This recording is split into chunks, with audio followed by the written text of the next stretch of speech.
It's time to open up your eyes, 'cause we were made to fly. We can do anything. We'll shine like the sun, the moon, the stars. We can go anywhere. They'll see us no matter where we are, 'cause we got the fire.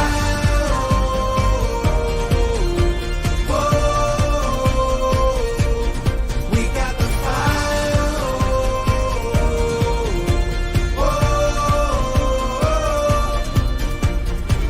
Show the world the impossible is possible. Show the world the impossible is possible.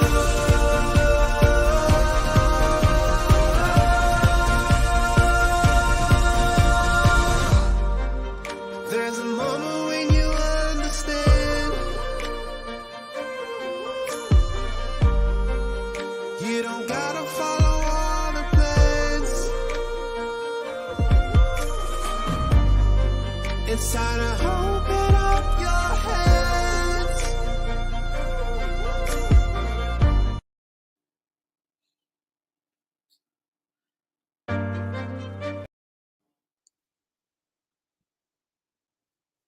Good morning, good morning, good morning. Let me get to my graphics and all right, there we go. Good morning, everyone.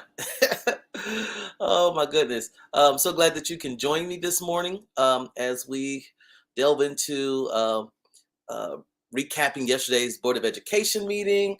And so thank you for joining. It is a rainy day here in the first part of November, and but it's a great day. And so thank you for joining me. We're not going to be long. We have some things that we want to run over quickly in regards to yesterday's meeting and some things that are happening in the immediate future. So let's just get right to it. So yesterday we had our work session started at 1:30, which is a little earlier than usual, but there was a lot of things on the agenda yesterday. So first that I want to talk about is some of the things that we talked about, our legislative priorities. So every year we present priorities to our legislators, letting them know some of the things that we are passionate about and some of the things that we want to advocate for as a school district. And so we were able to present those items to the Board of Education. The district presented them to the Board of Education on yesterday, and we had a chance to look at them. And some of the things that are on here that was approved by the board on yesterday was in regards to financial sustainability.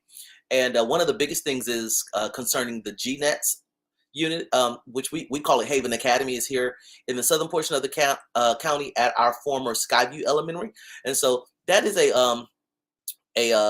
school that services students with special needs and needs special services. But it is for Cobb County schools, Douglas County, and also for the city of Marietta schools. So there's several jurisdictions and agencies that use this facility, and kids come from those different places to receive educational services. And so that facility is important that we talk about that, because what we want to do is sustain the current funding levels for those therapeutic supports for those students with disabilities. And so we do know that those items are getting cut. And so we want to make sure that we are in the forefront of saying that we want to make sure that we sustain the current levels of therapeutic support for those students. Also, we talked about, of course, always opposing diversion of funds from public education, which is our voucher programs. And so we made sure that we went ahead and considered that as well.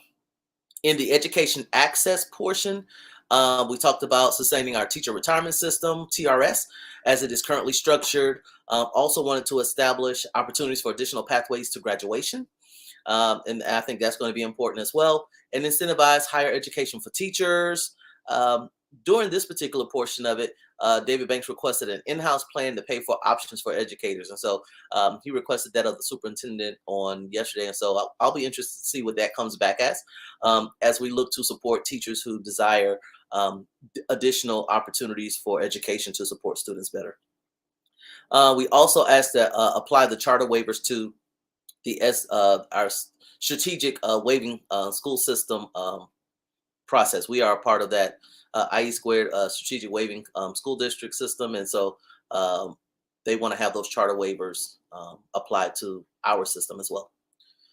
There, we also, in regards to our legislative priorities, the last section was called the accuracy and accountability section, and we wanted to apply the same standards of accountability to all recipients of public monies for education. So, if you're in another school district or school system that is not one of the local education agencies, want to make sure that everyone is being held to the same standard. Um, and then also we wanted to revise SB 68. That is one of the financial obligations that came from the State House, that every month the Board of Education must receive a report and use the template that the state prescribes, so that every month we know what's coming in. And for us as a school district, seeing those numbers quarterly per the superintendent is a better process. And so I guess we're advising to go back to a quarterly system versus seeing those numbers monthly. And then, of course, streamline complaint process for several of those bills last year that came out in regards to the Parents' Bill of Rights, the divisive concepts, and the harmful materials, and that process for the parent complaint. You know, when bills are made, and oftentimes they're not necessarily streamlining those processes. And so that is our request, is that those complaint process be streamlined as far as the number of days that, things must be responded to and things of that nature. But so those items are there. In this process, I talked to the board and asked about the process for engaging pre-bills, those legislators who will drop bills in advance, and so that we will know what's going to come through the legislature this year. So those that are focused on education, we can kind of get behind and support. And the reason I ask is because there's other organizations outside of our school districts that help support education, such as our teacher associations and also Georgia PTA. I advise to the board of directors for Georgia PTA, and we are working on legislative priorities and things of that nature as well. And so having some cross collaboration is going to be helpful in regards to some of that. So that was also on the list. Our lobbyist per se, Ms. Gresham Walton, she talked about how she reaches out to 9 different school local education agencies or school districts to talk about some of their priorities. And Cobb may take the lead on this, and DeKalb and Clayton may take the lead on this, and those different agencies are doing different things. And so, but I think it's important that we have a unified voice throughout the metro area. Even myself, in just a few minutes, I'm getting ready to meet with some of those metro education board of education members, and we'll be together all weekend. And so yes, we're looking to collaborate and see what everyone else is doing, and see who wants to take the lead on what, just from our perspective as the elected board of education. And so this should be a very informative weekend for us as well. One of the challenges that Sharice mentioned was the QBE formula. And while QBE has been, and that's our funding formula for the school district, and while that has been fully funded these last couple of years, it wasn't on the list of priorities this year in regards to ensuring that we continue to advocate for our formula to be fully funded. And so, and schools to be fully funded. And so that's not on there, but we do know that there are study committees and different groups right now that are looking at how our funding formula is currently, and if we can improve it and make some changes to it. Formula is very old, I believe. It may have been created in the 80s. And so different metrics probably need to be added to it. I think one of the metrics that we're looking at as a state is the poverty index, and having funding attached to that for those families and students that are in poverty. And as of right now, we're not sure where that's at, but that was a topic of conversation. I think the superintendent mentioned the equalization grants, and I think that cap margin is 50%. And so Cobb County doesn't fall into that category. And so, but school districts do get an equalization grant based on the number of students and families that are that are considered in need based on poverty numbers. And but in my opinion, I think Sharice probably feels the same way. They're not really the same thing. This right here would support all districts and all students. So even the 40% that we have here in Cobb County, we would receive something to help further support that 40% as well. So in addition to probably the title funds that we receive from the federal government. So a lot to talk about, a lot to dig into and figure out. But we'll be watching some of those things this year as we get ready to head into our legislative session in January. Dr. Howard also wanted to stress the importance of leading the conversation around dyslexia. It's not on our list of legislative priorities. And while that was a bill that came forward a couple years ago, it's not fully funded. So it's one of those, one of those mandates that we must do, but there's no funding, or at least it's not fully funded.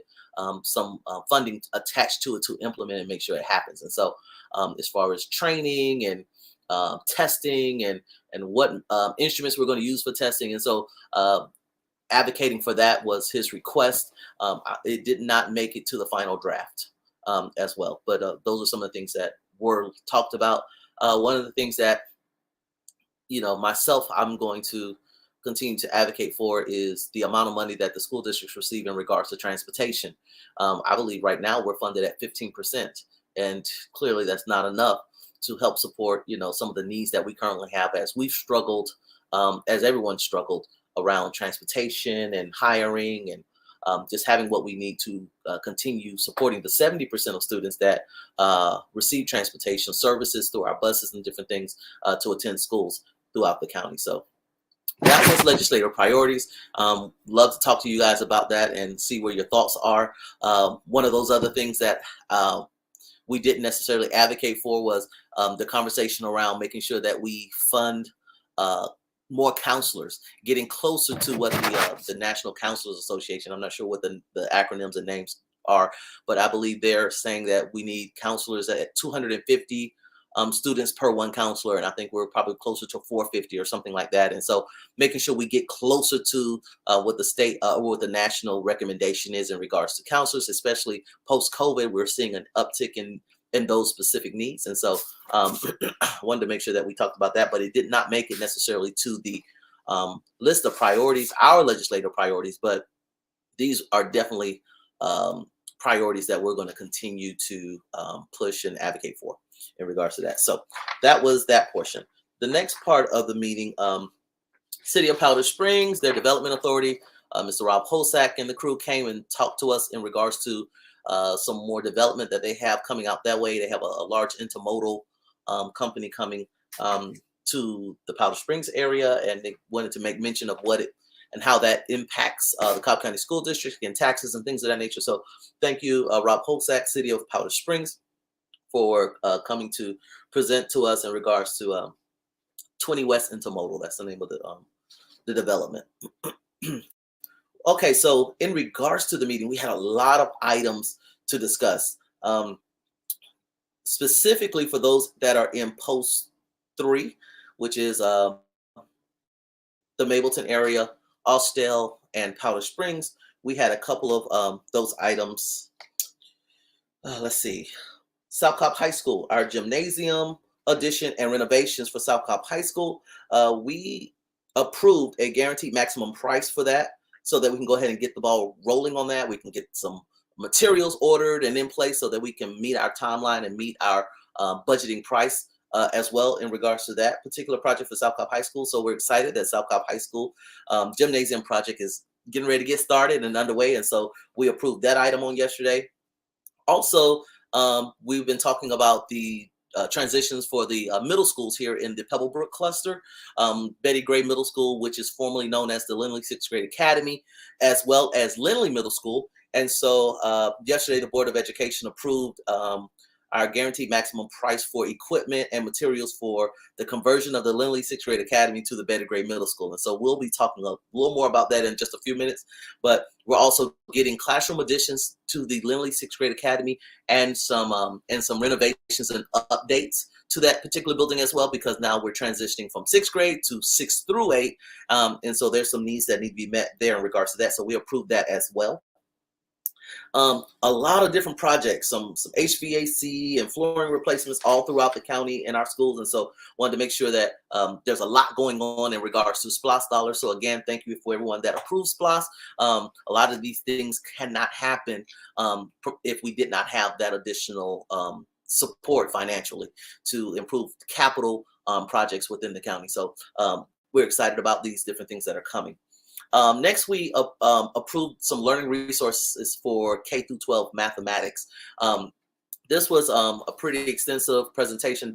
Dr. Catherine Miranda, our chief academic officer, presented in regards to more resources, digital resources, things that are going to be needed to support our educators to teach the new standards, the new math standards that were just released. And so it also includes like training, some professional development for our teachers so that they are able to fully present the new standards to our students and things of that nature. And so moving away from Common Core to Georgia Standards of Excellence.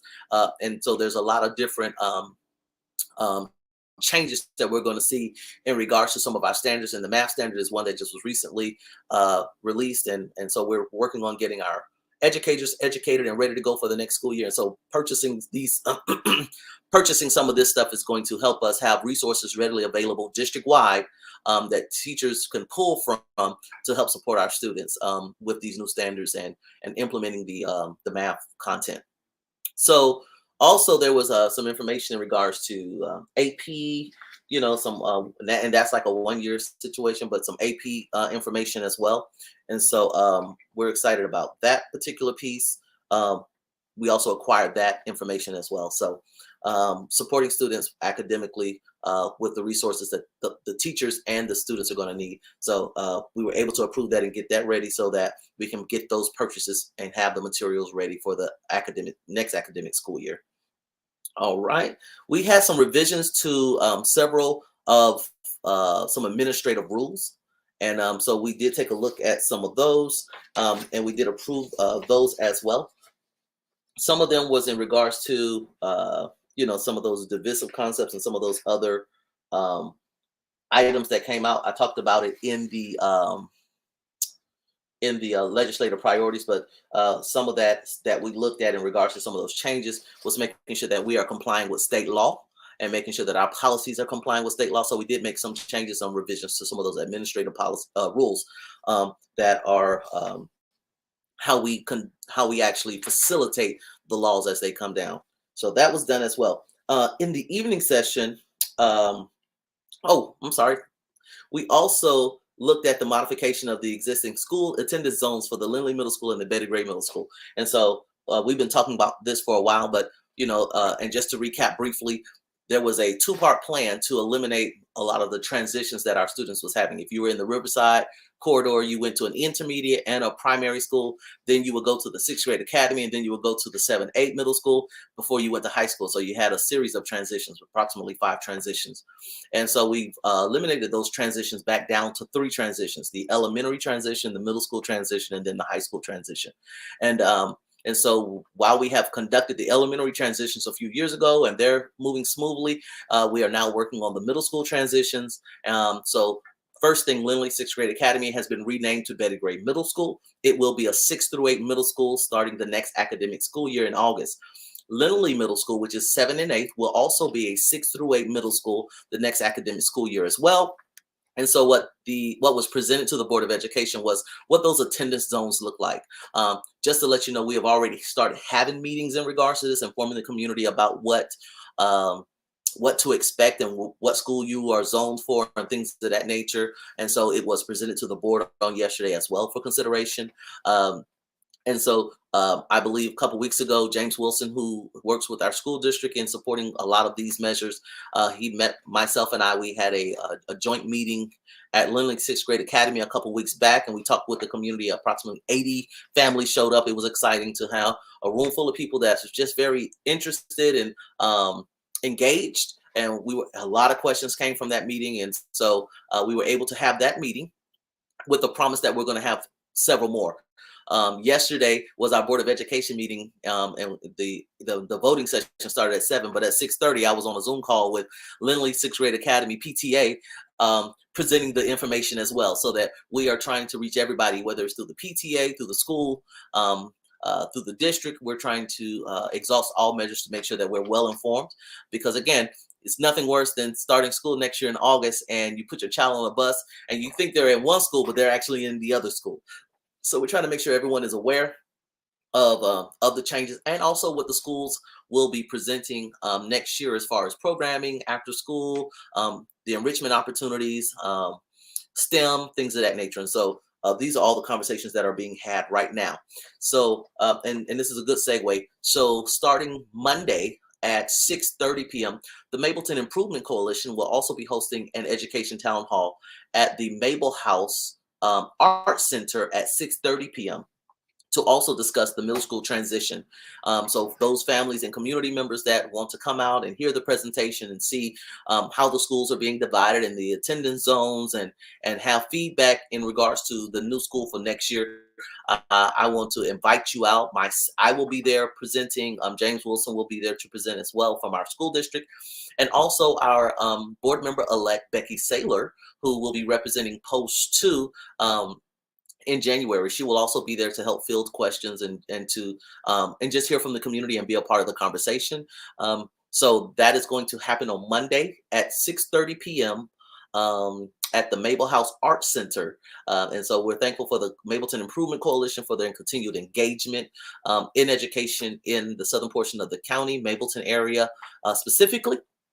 And so we appreciate their efforts and putting this town hall together. Again, another opportunity for families to come out and get engaged. I will be at Bryant Elementary 5:30 on Monday, talking to our rising fifth graders about some of the same stuff, the transition and all that stuff. And then I'm gonna shoot over to the Mabel House Art Center to discuss with the community at large. And so we plan to have several more of these meetings.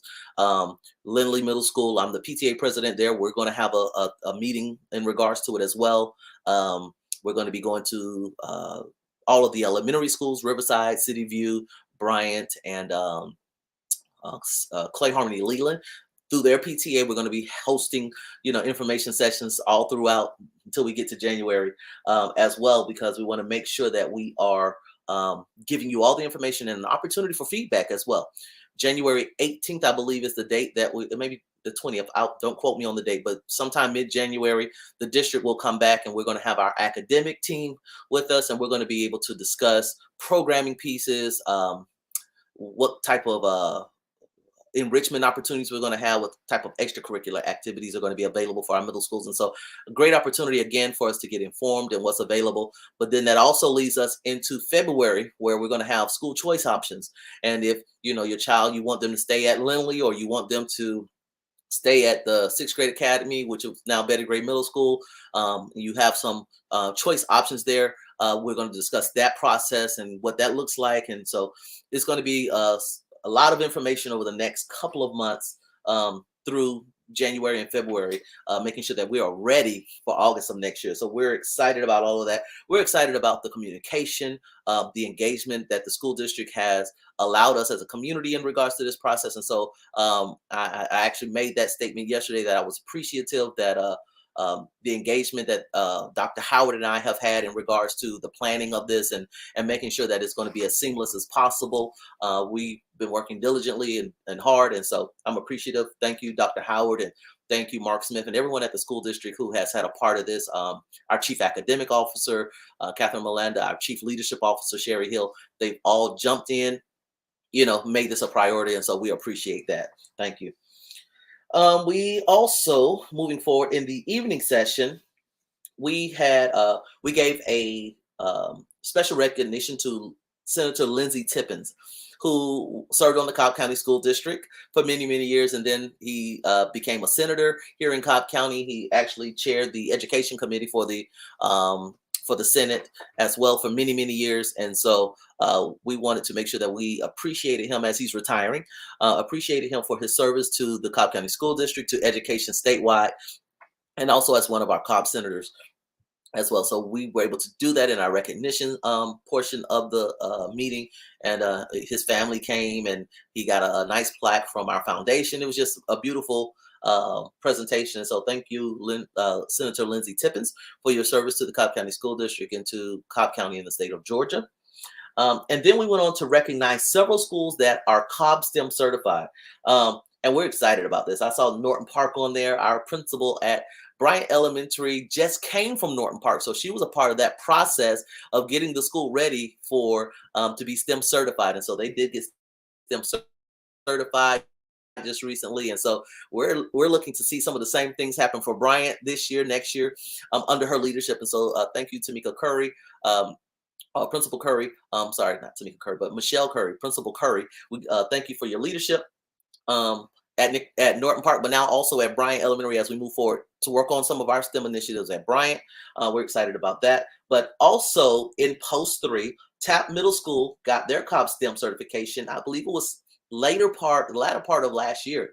But they were recognized, and also McEachern High School received their STEM certification, Cobb STEM certification, and I believe their STEM is focused around biomedical. So it's important that when we have these programs coming to our schools, that they are vertically aligned. And so it was good to see the middle school and the high school being STEM certified. And so now I guess the focus will be, how do we help support the elementary schools to make sure that they are also project-based learning, STEAM. I do know that Powder Springs has a wonderful art integration program. And so we always looking to see how we can add additional programming to help support students in their learning in the K-5 sessions. So when they get to middle school, they're ready and well prepared for STEM. And when they get to high school, it becomes just part of their academic learning. And so we're excited about what has happened at Tapp Middle School and McEachern High School in Post 3. And so we appreciate that. We're excited. I told the principal of Mabry Middle School yesterday, I said, hey, I'm gonna have to come and see what y'all doing, because they're Cobb STEAM certified, and they're also Cognia STEM. They got their recertification for their Cognia STEM certification as well. And I'm told that they are one of the, they have one of the, a very, very strong STEM program at Mabry Middle School. So I'm gonna go out there and check them out and see what they have going on, and very excited about that. And so, especially as we're moving forward in the Pebblebrook cluster, South Cobb cluster, and now the McEachern cluster, making STEM a part of what we present to our students for education.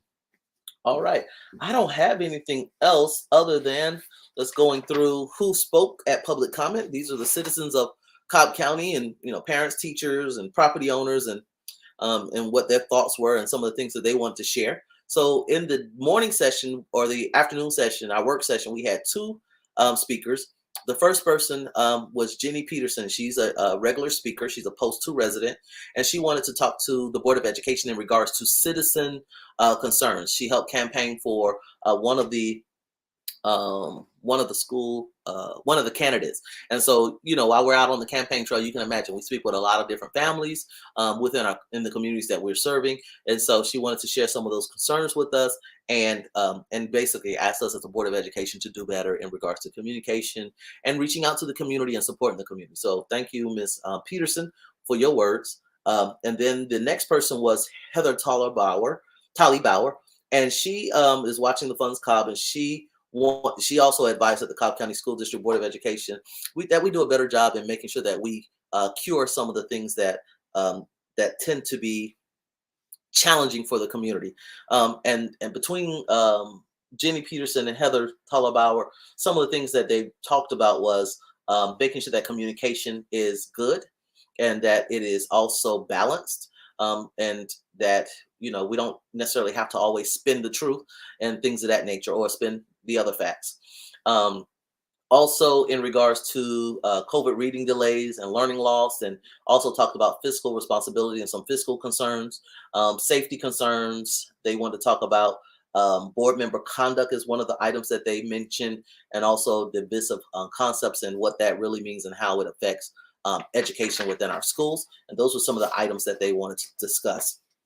In the 7 p.m. voting session, we heard from Jeff Hubbard. He's with the Teacher Association, the Cobb County Teacher Association, and he wanted to talk to us in regards to a special education policy and a survey that his membership had completed, and he's going to share some of that information with us shortly. And he also wanted to advise us in regards to another policy consideration um, that was specific around defects and pictures being taken of students that are in the custody of defects. And so, looking to hear more from him in regards to that. Um, let's see what else we had. Stacy Efrat. She's in Marietta, and she wanted to speak to us in regards to Iggy, and which is in most of our elementary and middle schools, the hand washing system that was purchased and placed in, like I said, most of the elementary and middle schools. I believe the price tag on that particular project was close to $10 million, and so she printed off the AJC article that was presented in regards to that. I guess the AJC had did some, some open records requests to find out, what was the status of Iggy and the different service requests and whether they were operable. And so she presented that information to us and gave us a copy of the article so that we can read it in regards to what is happening in regards to one of those capital items that we initiated as a Board of Education, and how impactful it is in the building and things of that nature. Then the next person to speak was Michael Garza. And he came to speak to the Board of Education. He wanted to congratulate our incoming board members, board member-elect Becky Saylor, who will be representing Post 2, and in those that we've been talking about the redistricting. She and I will be sharing South Cobb now. So I will have Pebblebrook and McEachern and all of the Powder Springs area schools, and now Post 2 will be South Cobb High School in Osborne. So she now has South Cobb High School, and so we'll be talking about some of those things and how we're transitioning and bringing Becky on board. He also wanted to congratulate board member-elect Nichelle Davis, who will be replacing Sharice Davis in Post 6, and also wanted to congratulate Chairman, board member Chastain in regards to re-election. And so he came to do that. He also wanted to make sure that he expressed changing board policy around agenda items and how they get placed on the board, and asked that the board does a better job of communicating with all board members, especially two new incoming board members. And so that was well received. Number 4, Ms. Monica Delancey. We know Monica Delancey as a fierce advocate here in the southern portion of the county. She wanted to first congratulate Mableton for cityhood, and congratulations, Mableton, on the efforts for cityhood. And then she also talked about her parent engagement event that she's having at Trinity United Methodist Church off of South Gordon. She also talked about Riverside Elementary Math Night and how successful it was with all the families in the building, learning and getting math games and things of that nature. And so I believe November is Parent Engagement Month. And so thank you, Monica, for your continued support for families in the southern portion of the county. And then the 5th person to speak was Laura Judge, and she wanted to speak in regards to some concerns on behalf of the bus drivers. I believe there's a situation with two-way radios, and wanted to express needing to continue to have use of those two-way radios. And then she also talked about Military Service Academy event that will be at Jim Miller Park. So the different Military Service Academy, they will have an event where our students can come and meet some of the different military service academies and meet with them and talk with them. And so I think that'll be a great opportunity. I believe it's coming up soon. So please, what you can do is go to Commissioner Jerica Richardson's to her newsletter portions on the website of cobbcounty.org, and you'll find that information in regards to that particular event that's coming soon. It may be Sunday, I'm not sure, but let's check on that. All right, and that was it in regards to all of the speakers. So good, we're getting ready to end this session, but I do want to make sure that I am focusing and reiterating the fact that the Lindleys, so no longer will be called the Lindleys. Lindley 7/8, which is on Veterans Memorial Highway, will be Lindley Middle School 6 through 8, the next academic school year in August. The Lindley 6th grade academy. Many of us who have been in here a long time, been in Mableton a long time, Austell a long time, and we attended the 6th grade academy. That was Lindley Middle School for many of us. It was also the first Pebblebrook. That particular property will now be known as the Betty Gray Middle School in honor of our longtime board member, Miss Betty Gray. It will be a 6 through 8 middle school the next academic school year in August. We are planning now to inform the community and parents about the transition. So even if you have a 4th grader, 3rd grader, it's advantageous for you to know what's going to happen in the next couple of years for your children. And for those of us that are in middle school now, I have a sixth grader, I have an eighth grader. Where's my sixth grader going to go next year? Those are important conversations to have. Where does my seventh grader go next year? What school and all of that. So that information is out.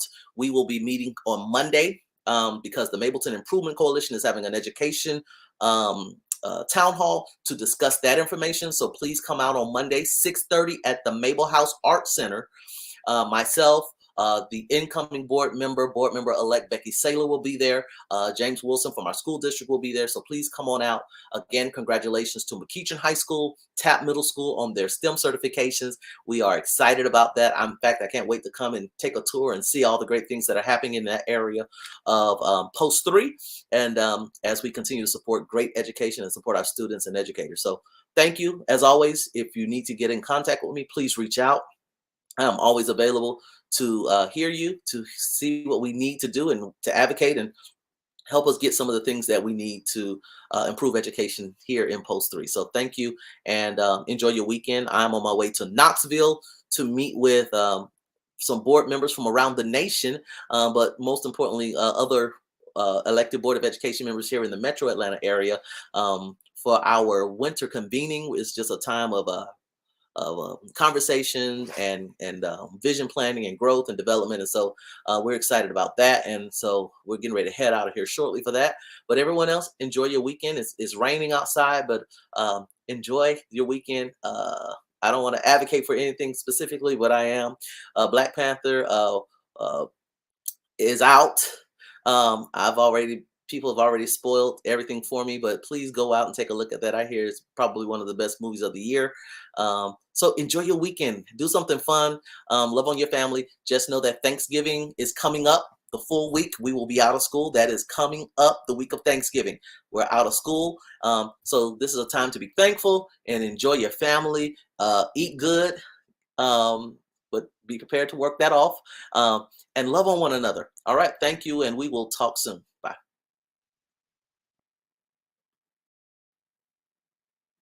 Oh, I'm not ready yet, am I? Let me get my graphics together. All right. Thank you, guys.